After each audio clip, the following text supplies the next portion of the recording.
बड़े बड़े लोगों पे बैठे हुए हैं, जो मुझे कहा गया कि वो फिर से वारदात करेंगे, तो आपको घर से नहीं निकलना चाहिए। पहली चीज, इसमें कोई शक नहीं कि इस काम के साथ सफर करना बड़ा मुश्किल था, लेकिन मैं इस दूसरी चीज पे खास तौर पर आज अपने नौजवानों को यह बताना चाहता हूं। देखिए, मैंने मौत बड़े करीब से देखी। जब मेरी टांग पे गोलियां लगी और मैं गिर रहा था, तो जैसे गिर रहा था मेरे इधर से गोलियां लगी ऊपर, सर के ऊपर से। अगर गिरता ना तो वो लग जाती। लेकिन मैं जो अपनी कौम को, अपने नौजवानों को आज पैगाम देना चाहता हूं, देखें, अपने ईमान को मजबूत करें, ला इलाहा इल्लल्लाह का मतलब समझे। कोई नहीं है खुदा अल्लाह के साथ। और जब आप दावा करते हैं कि मैं अल्लाह तेरे अलावा किसी के सामने नहीं झुकूंगा,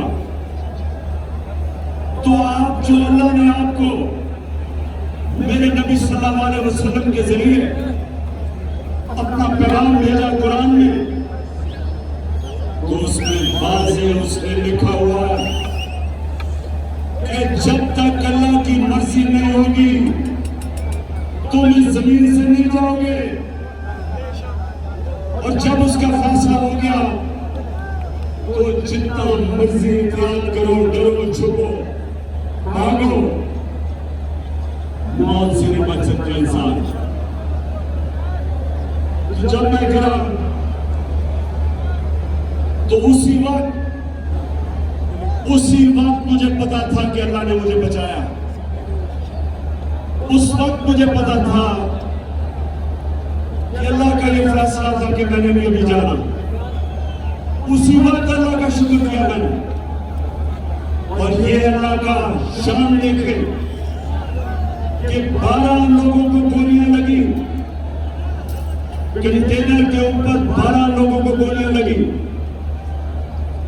ये फैसल को भी मैं किसको देख रहा था, इसके मुंह से खून गिर रहा था जाल से।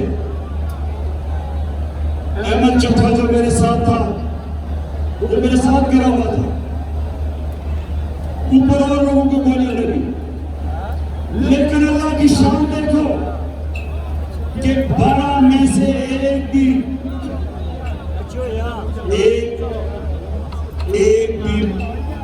अल्लाह को प्यारा नहीं हुआ।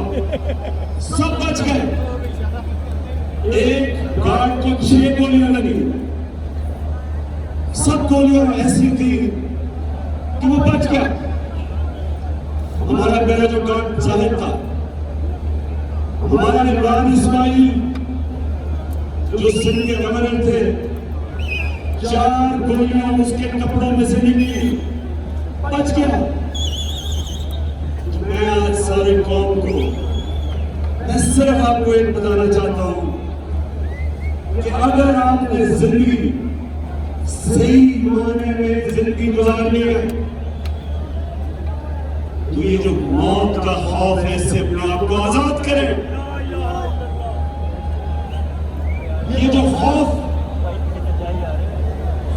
जो इंसान को पत्तारी होता है, बड़े इंसान को छोटा सा इंसान बना देता है। खौफ एक कौम को गुलाम बना देती है। ये जो मरने का डर है, मुसलमानों की तारीख में जो सबसे बड़ा सामना हुआ, हजरत इमाम हुसैन का करबला में, तो कूफा के लोगों को पता था कि हजरत इमाम हुसैन राय हक पे खड़े हैं, लेकिन यजीद का खौफ था, उसके जुल्म का खौफ था, नहीं मदद करने के लिए। और मुसलमानों की तारीख का सबसे बड़ा ट्रेजेडी सामना हुआ ये जो खौफ है